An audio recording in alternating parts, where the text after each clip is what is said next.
I'd like to welcome you all today to today's press conference, which is to introduce the Freedom to Read Act for this year.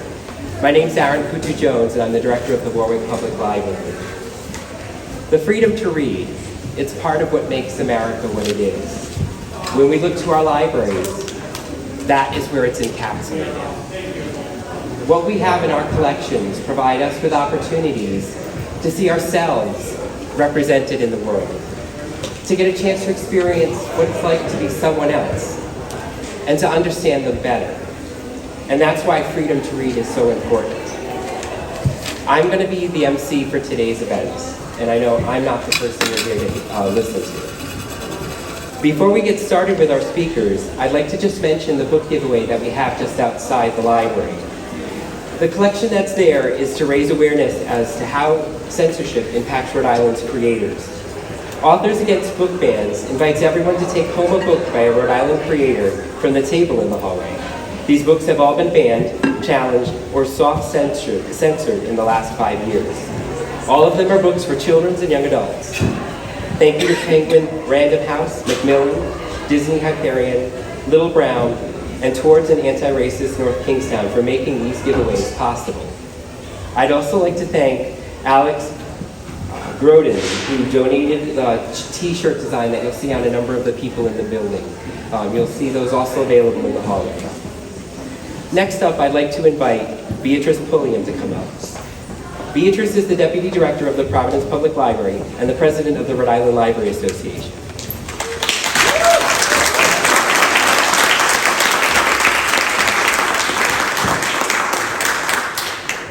Thanks, Aaron. You're probably not here to hear me speak either, but I'll keep it short. Welcome to our Freedom to Read Act event. First, I would like to thank Senator McKinney and Representative Morales and all of the co-sponsors of the Freedom to Read Act for bringing this bill back from the 2024 session. We're hopeful that we'll be able to get this important piece of legislation to pass this year, so let's cross all the things for that. I was asked yesterday why libraries have collections, and as Aaron mentioned, I work at the Providence Public Library, and this year we're celebrating our 150th anniversary. And like William Foster, who was PPL's first librarian, and incidentally was also the first president of the Rhode Island Library Association, he and his colleagues very carefully curated and collected books for the interest, information, and enlightenment of the community of Providence and beyond, without government interference. Librarians today continue this experiment of enlightenment here in our state and across the country. It continues to be very important for librarians to foster that sense of wonder that readers experience when they see themselves in a book. And just a little personal note, as much as when I was a kid and I devoured the latest Judy Blume or Laura Ingalls Wilder, I really didn't see myself in a book until I discovered the work of Zora Neale Hurston when I was an undergrad. RILA urges legislators to pass the Freedom to Read Act, which will not only protect the right of all Rhode Islanders to read and seek information without government interference, but it also will provide an affirmative defense for librarians, educators, and museum workers doing this important literacy work. I'm not going to leave without thanking the large coalition that has been formed to support this bill. So I want to thank all the members of the Freedom to Read Coalition. The American Booksellers Association, the American Booksellers for Free Expression, Alliance of Rhode Island Southeast Asians, ARISE, Authors Against Book Bans, Common Cause Rhode Island, East Bay Citizens for Peace, Jewish Alliance of Greater Rhode Island, New England Independent Booksellers Association, National Educational Association of Rhode Island, Pride and Aging, the Rhode Island ACLU, the Rhode Island Atheists, the Rhode Island Center for the Book, the Rhode Island Council of Churches, the Rhode Island Federation of Teachers and Health Professionals, the Rhode Island League of Women Voters, the Rhode Island Library Association, Teach Truth Rhode Island Coalition, and the Women Project. None of this is possible.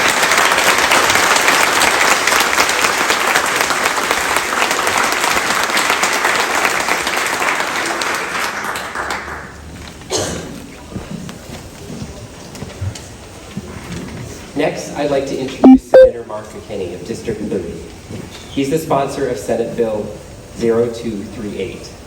I cannot thank Senator McKinney enough. Not only is he the senator for our library, he's a long-time supporter of public libraries and libraries of all kinds. That includes spending some time and being chair of the Library Board of Rhode Island itself. The first thing that he said to me when I met him at a city event was, "I'm Senator Mark McKinney and I love libraries. Let me know what I can do for you."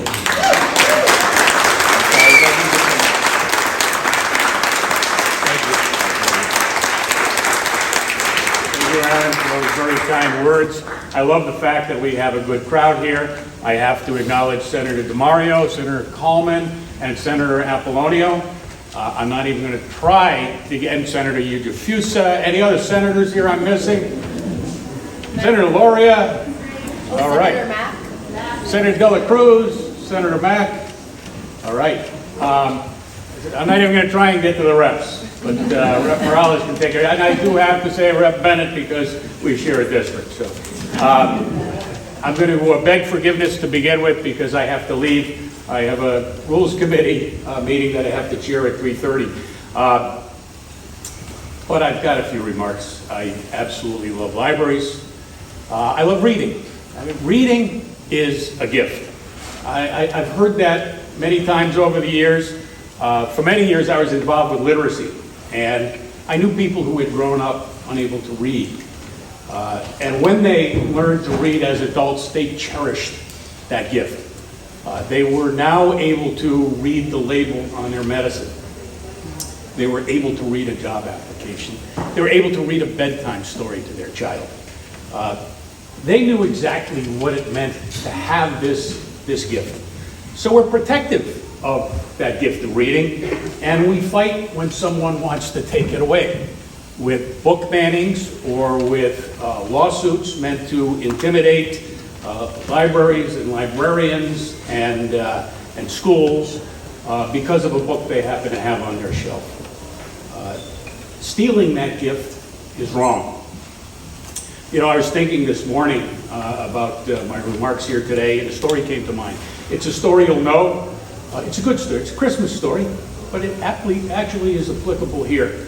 The Grinch. You remember the Grinch stole all the gifts?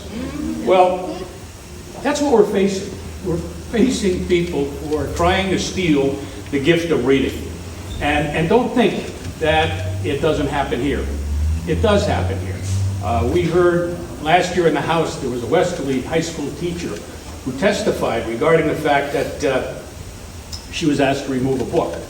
She considered it. There is a process, as most of us know, in Rhode Island, whereby if somebody objects to a book, there's consideration of whether that book should be removed. So she considered it and decided not to remove the book. There was an appeal. Her decision was upheld. But thereafter, she was essentially harassed and stalked, if you will, by the fellow who thought that she made the wrong decision. Look, I can decide what book I'm going to choose at the library. I can decide whether I even want to go to the library. I can choose what my child reads or what my child doesn't read. I mean, we all do that. But what we can't do is decide what everyone else gets to read. And we don't get to decide what someone else's kids can read or not read. No one else decides what my child reads.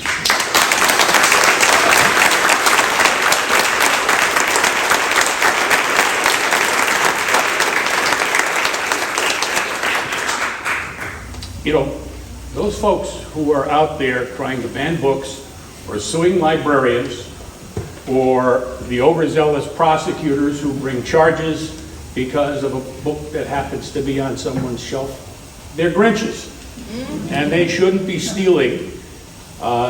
You know, in the story of the Grinch, it was lovely that the Grinch eventually had an awakening and decided to bring back the gifts, right? Well, I look around and I see these people who are demanding book bannings, suing librarians. I don't see it likely that they're going to have an awakening anytime soon. At the federal level, I see a fellow with orange makeup and an expensive updo on his head, a man who doesn't read, what he's supposed to read, let alone books that might be mind-bending in some way.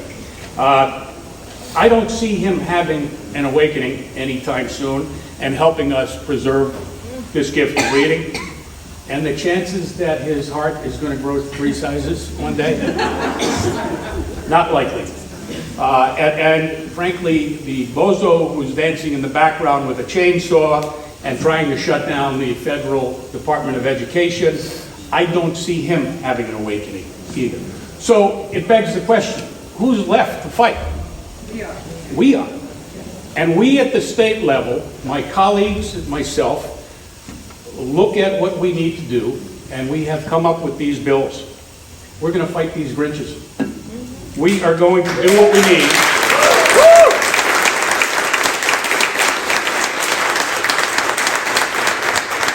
We're going to do what we need to protect this precious gift. We are going to protect the freedom to read. Thank you.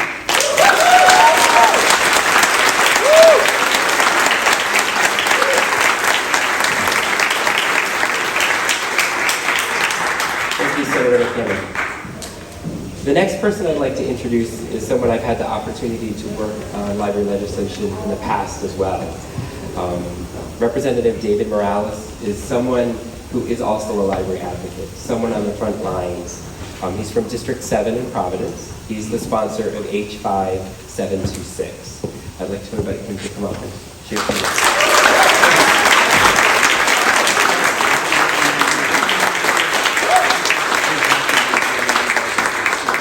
Wow.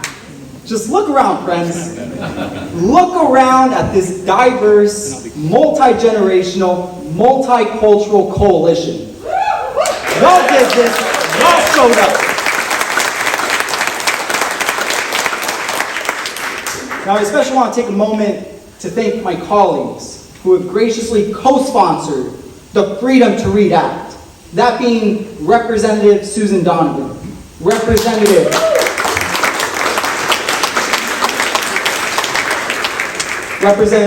Jen Boylan,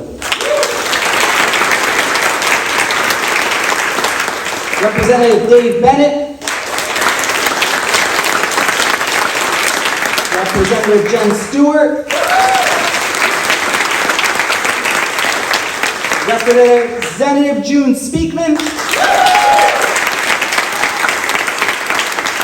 Representative Megan Cotter, and Representative Michelle McGough.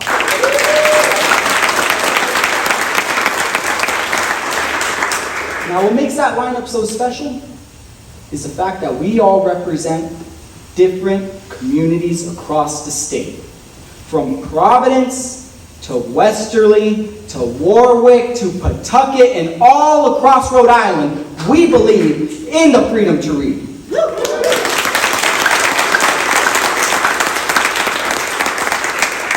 Because throughout history, we have recognized that books have been the heartbeat of human progress. Because they challenge us. They open us to doors into worlds that we would never otherwise know. They amplify the voices that would otherwise go unheard. And there is no greater champion to freedom and open access to knowledge than our public libraries.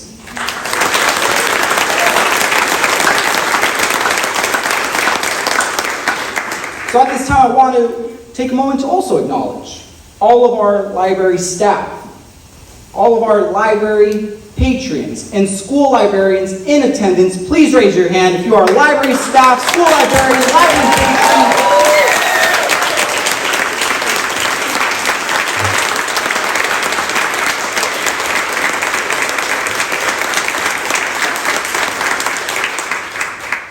Y'all are the heart of our community. Because our libraries are spaces where anyone, no matter their background, age, or beliefs, can explore new ideas, discover history, but most importantly, be able to discover and have the empowerment of their own voice. But yet, being able to recognize the service that our libraries provide to our communities We are facing a challenge where freedom is under attack, where across the country books are being pulled from the shelves. Librarians are being harassed for simply doing their jobs, and that is providing access to literature and information to our neighbors, to our youth, to our seniors. And we need to be clear that it is happening in our backyard. There have been moments where librarians from Chepachet, librarians in Providence, have been victims of harassment, have been pressured to remove books off the shelves. Authors themselves have been critiqued endlessly for their work that challenges us to think critically around race, our LGBTQ plus community. But for that reason, we are fighting back. We are saying that the practice or attempt to ban books is not about protecting children. It is not about protecting our community. It is about controlling them. It is about deciding whose story deserves to be told. It is about fear. The fear of different perspectives. The fear of hard truths. And the fear that comes with the power of knowledge. But let me ask you, when has censorship ever been on the right side of history? Never. When? Never. When is silencing the ideas of a community led to a more enlightened and stronger community? Never. Never. Exactly. The answer is never. Because every great movement for justice, civil rights, and equality has been fueled by the words of those who speak the truth. And their words only live because we have fought to protect them. We are living during contemporary times where the idea of book burning and censoring information is now taking the form of removing them off the shelves or removing them from the internet archives. But that's why we're standing up, to ensure that whether it is our school libraries or our community libraries, we are going to say no. We will not let fear dictate what we can and cannot know. We will not let censorship win. And most importantly, we are not going to let a handful of voices be able to determine what the future of our communities look like. And for that reason, my colleague, Senator McKinney, and I have been proud to introduce the Freedom to Read Act, which would prohibit the censorship of library materials, establish clear policies across every library in Rhode Island as to how one can, quote-unquote, challenge a book that is free of harassment of our librarians. And all while doing this, we're going to ensure that our authors and library staff are protected from ill-intended lawsuits and wrongful attacks. So together, are we ready to defend the right to read? Are we ready to ensure that we have a freedom to read? Because in Rhode Island, we stand for the freedom to read.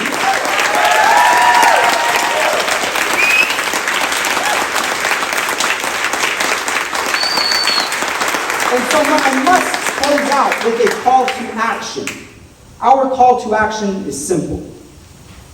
Over the next several weeks, we are going to have committee hearings between the House and the Senate, where our legislative colleagues are going to be learning about the freedom to read.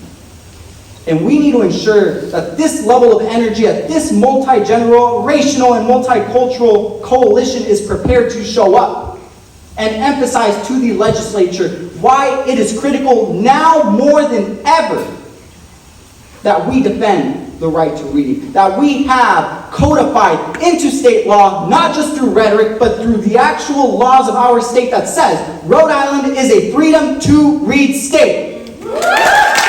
Thank you.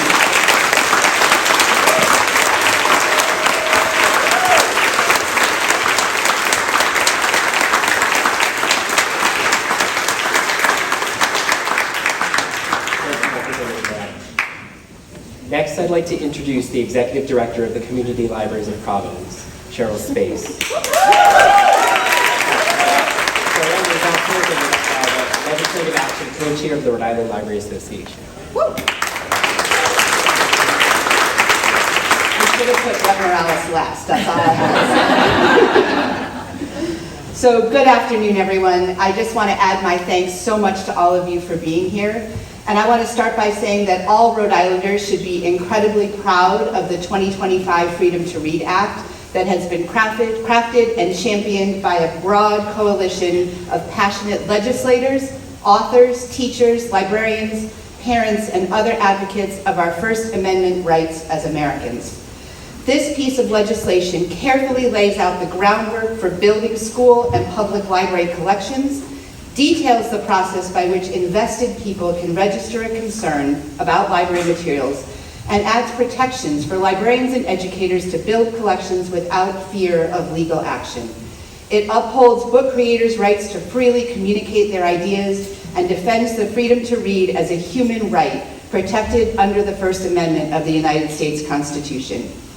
But I want to use my time today to shift the focus of this conversation to the critical issue of literacy, something I believe all Rhode Islanders and Americans can unite behind.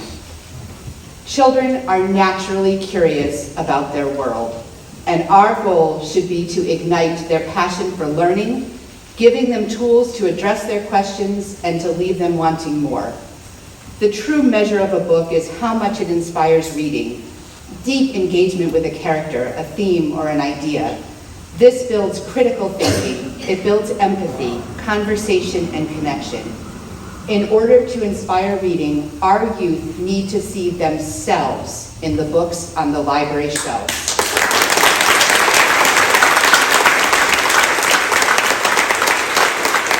As teachers and librarians, it is our job to encourage free inquiry, free expression, and exploration of different perspectives. That should be our focus. Not fear that someone in the community will object to a book because it doesn't conform to their political, religious, or personal views. Our cause should be building a love of books and the joy of reading for all children. As Americans, we should champion literacy and the ability to read for all people. Reading is an essential and critical life skill. As a society, we need citizens who know how to ask questions and look beyond the headlines or the latest social media posts to evaluate and find the source of information. We need citizens who are curious and eager to learn. Our world is changing at an unprecedented rate. We need citizens who understand the world around them and our history so we can continue to work towards a brighter future where everyone is included. We need citizens with empathy and openness to the many identities held by Americans and others in the world. We need citizens who can make educated decisions around local, state, and national issues and be informed and engaged voters. We should be laser focused on expanding our collections to meet these critical needs, not on limiting access to books and to information. Finally, nothing in this legislation restricts parents' rights to determine what their children check out of the public library or read or view in school. Parents are in charge of what their own children read, but they do not have the right to restrict what other children borrow.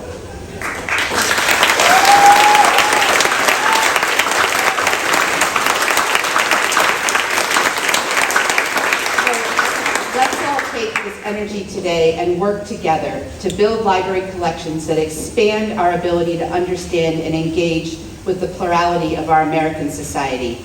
And let's all read and celebrate the incredible literature being created by our very own talented Rhode Island authors and illustrators. Thank you all.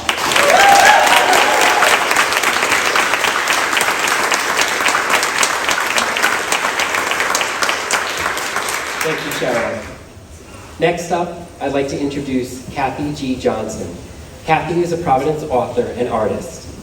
Kathy's latest graphic novel, The Breakaways, has been the subject of book challenges across the country. Woo!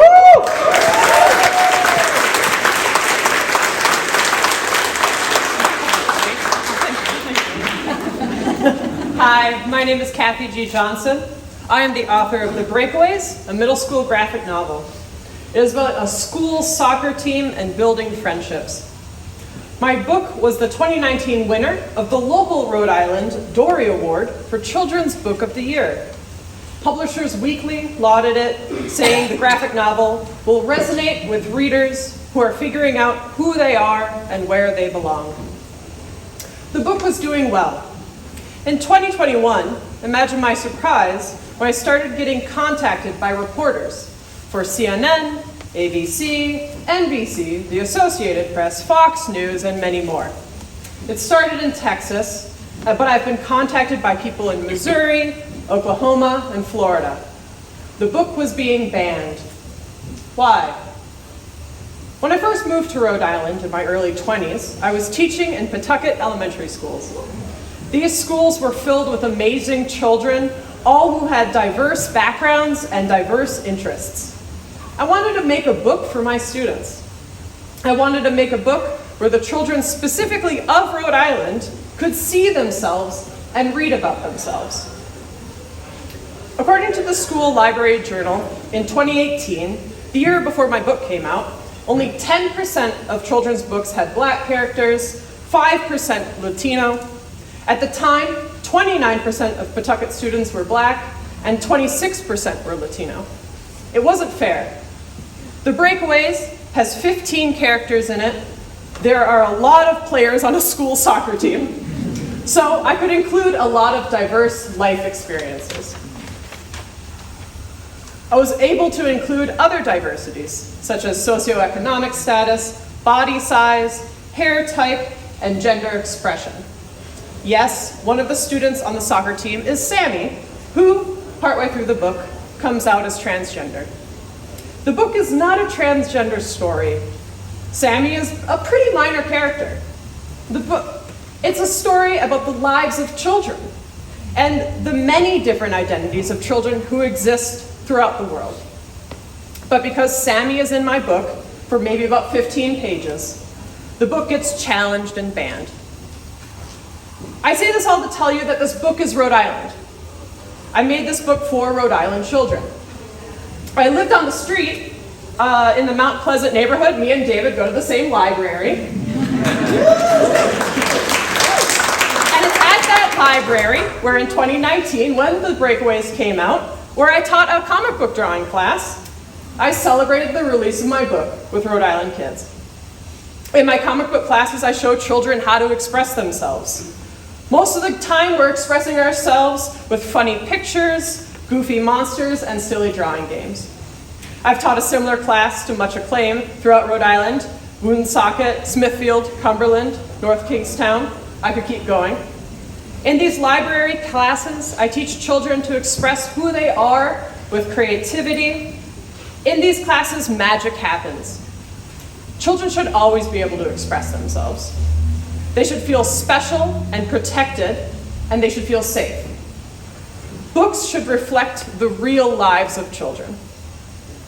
Thank you for supporting the Freedom to Read Rhode Island legislation, supporting the growth of children to love themselves, however they identify. Books give children self-worth. The 2021 National Survey on LGBTQ youth mental health states that 70% of LGBTQ youth describe their mental health as poor. 42% of LGBTQ youth seriously considered attempting suicide. The survey says strategies to improve mental health and prevent self-harming behavior and suicide include providing safe and supportive environments and enacting legislation to protect the safety of LGBTQ youth.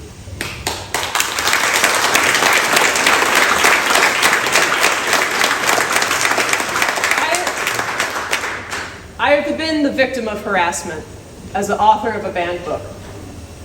I have received threats. But to me, I am not the victim here. It's the readers, it's children. You have the power to protect children's ability to see themselves, feel heard, and be valued. Please do.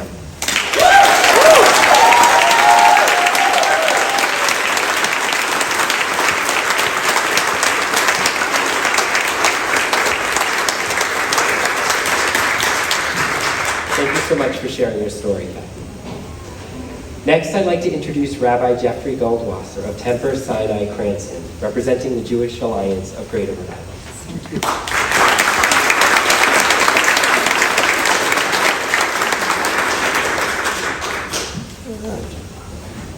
Good afternoon, everyone. Good afternoon. My name is Jeffrey Goldwasser. I'm the rabbi of Temple Sinai in Cranston. I'm speaking today on behalf of the Community Relations Council of the Jewish Alliance of Greater Rhode Island and on behalf of the Board of Rabbis of Greater Rhode Island. Jews are known as people of the book. And the books we cherish the most are the ones that contain multiple voices containing different opinions about the legal, ethical, and moral issues at the core of our belief and practice. The Talmud is the preeminent example of this, structured as a conversation among many authorities, each with strong opinions and often at odds with each other. Jewish tradition thrives on a diversity of opinions and free discourse among people with a variety of viewpoints. The rabbis famously stated, "Any dispute that is for the sake of heaven will in the end endure." The very idea of removing an idea or experience from our discourse just because we happen to disagree with it is anathema to us. It is an act of arrogance and of disloyalty to the concept of a free society in which no one can claim a monopoly on the truth. This is among the reasons why I am so troubled by current efforts to ban books from school libraries through direct removal and through the soft censorship of policies against purchasing books considered controversial. It is even more troubling to me that most of the books that have been targeted in this way contain themes of LGBTQ inclusion and the experience of people of color. We want all children to learn about the diversity of our society. We especially want BIPOC children to find the stories and experiences of their families and their culture in their libraries. We especially want LGBTQ children and children of families that have LGBTQ members to find their stories and their experiences in their libraries.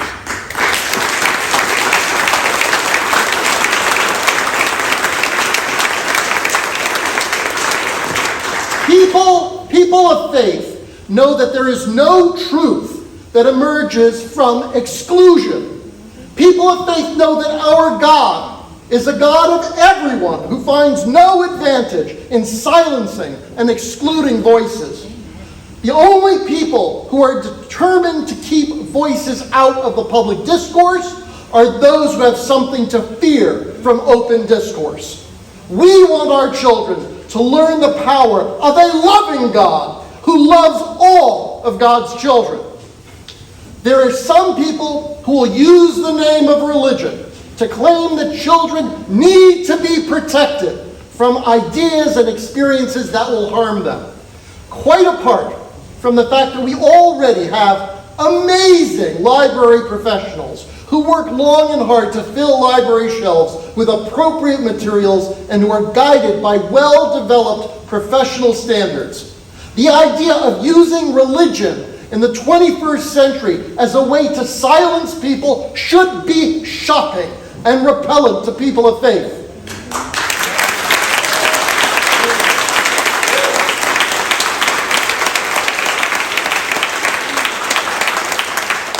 Our faith is best protected by loving people, not excluding them and their stories.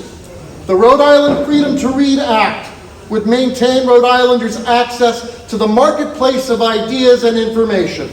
It would shield libraries and librarians from frivolous lawsuits and outside pressure to remove books from their collections. It is an act of faith. It is an act that is true to the spirit of the Talmud, building our understanding of each other and our relationship with God by allowing voices to be heard. It is a path to understanding that is truly for the sake of heaven. In the end, it is a path that will endure. Thank you.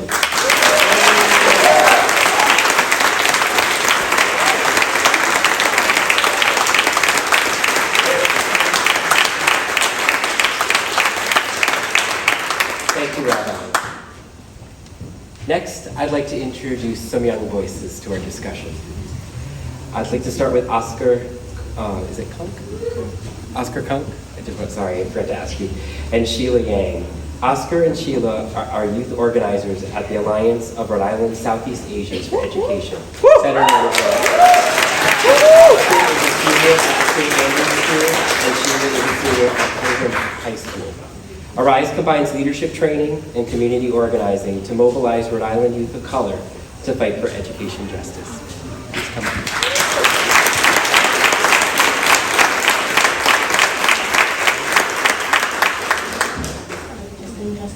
Hello everybody, my name is Sheila and I am currently a senior at Pilgrim High School. But I remember back in my sophomore year, I had to read a book called Fahrenheit 451 by Ray Bradbury, a novel that takes place in a dystopian future where books are outlawed and burned to ashes by firemen. The story's themes explore the effects of censorship and conformity, an individual struggle for self-identity and a desire for knowledge. However, the government brainwashes its citizens with the media, preventing them from learning and being open-minded. And when I look at Trump's administration, I ask myself, where have I seen this all before?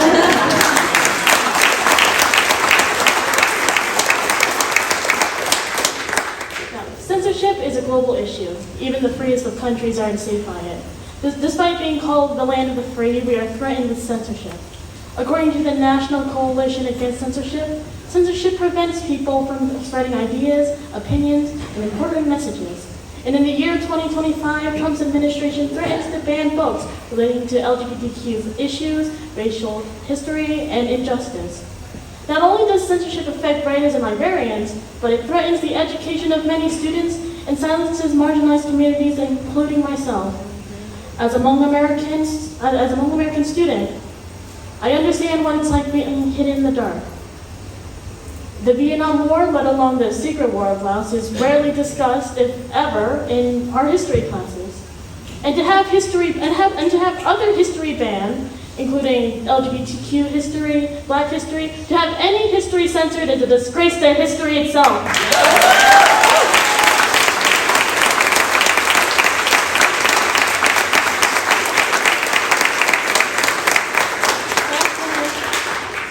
Back when I was an elementary schooler, my second grade teacher read books about Martin Luther King and Rosa Parks.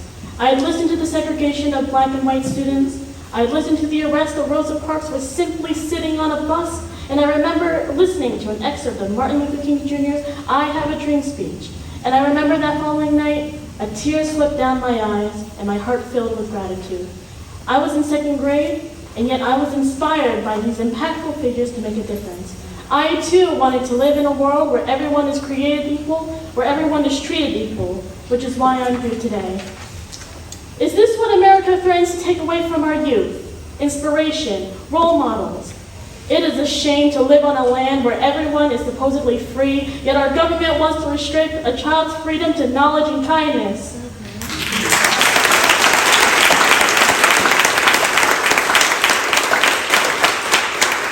Which is why I encourage all of you to support the Freedom to Read Coalition and Senate Bill 0238 for our writers, for our librarians, for our students, and for our future. Thank you very much.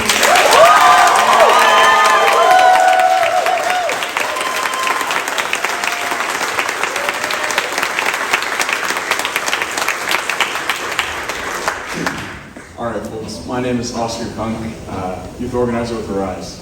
I'm here in support of freedom to read. For as long as I can recall, literature has been a critically important aspect of my life. Through moving back and forth in the separation of my parents, books have been one of the few constants that I can turn to. Raised by a librarian/archivist, I've always known the importance of reading and the dangers of restriction and censorship. As an avid reader of comic books, my younger self was always left questioning the erratic nature of Silver Age comics.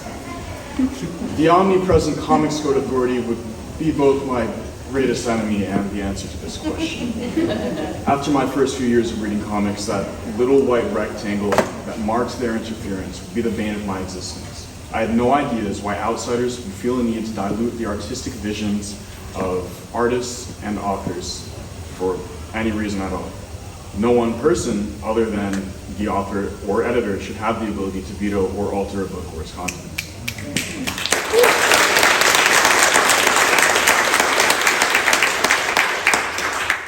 In a modern world in which the Comics Code Authority is rendered obsolete, there is no use for such jurisdiction or norms to be held in place. Countless misguided minds intent on controlling what information or art is available is more than worrying. There's no knowing if I would have ever been able to discover the writings of one of my favorite authors, Simone de Beauvoir, as a young man scouring the library collections. The book selections were determined by external forces. The policing and restriction of knowledge directly infringes upon the civil liberties of all Americans, halting the free speech of authors and preventing the people from receiving the public education promised to them. Such policing causes deficits in the collective knowledge of the American people, losing decades, if not centuries or millennia worth of history from numerous perspectives. The banning of scientific books, such as those focused on reproduction, directly limits understanding of the self and the world around us. Libraries should be safe spaces where knowledge is available to the people, and bad actors should have no jurisdiction over such havens. I hope that any Rhode Islanders listening will proceed with the understanding that their rights are in danger. Supporting the Freedom to Read Act is one of the best ways to resist this threat to our civil liberties. Thank you for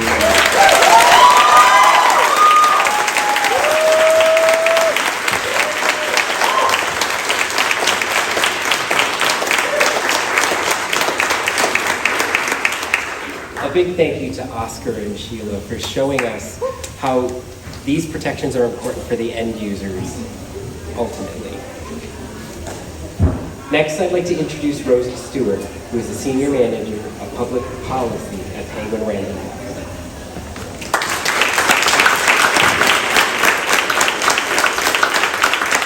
Hi, everybody. Oh my God, I am fired up. I did not know that this was how you all did it in Rhode Island. Repeat after me. Free people read freely. Free people read freely. Louder. Free people read freely. Free people read freely. That's right. That's right. I am Rosie Stewart. I am the Senior Public Policy Manager at Penguin Random House Publishers. I want to start off by thanking Rhode Island Authors Against Book Bans, particularly Jeanette and Padma, who have done incredible work in getting everyone here and putting together this incredible event. So thank you so much.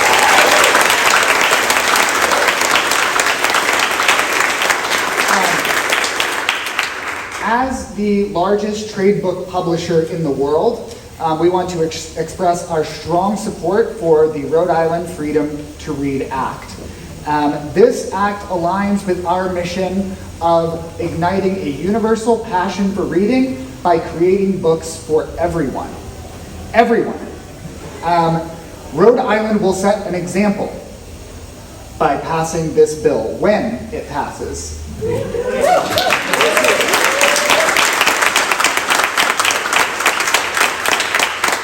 When it passes, Rhode Island will set the example that the First Amendment to read, to think independently, and to access diverse perspectives is safe in this state.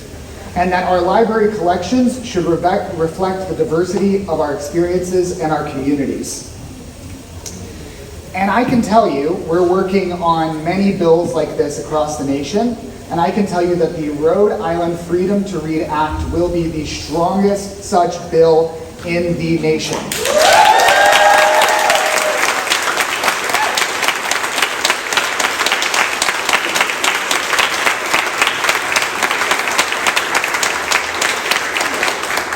And by the way, you're not doing this in a vacuum. There are 14 other states that have proposed freedom to read laws in this current legislative session. And so this is happening all over, and I think we all know why.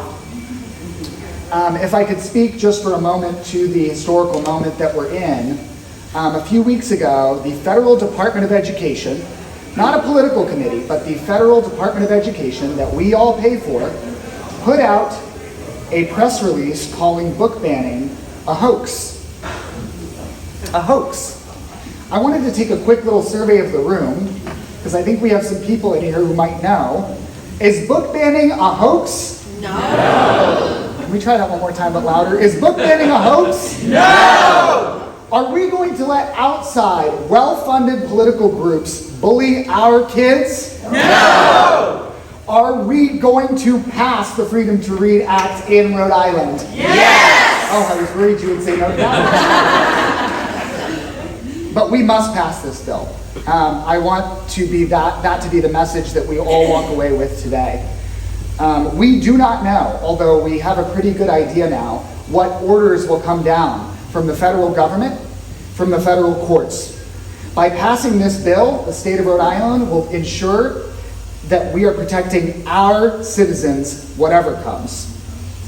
So to the Rhode Island legislature, I want to say pass this bill and make sure that the freedom to read is protected in Rhode Island. And to other states, I want to say follow the example being set in this room. Thank you all.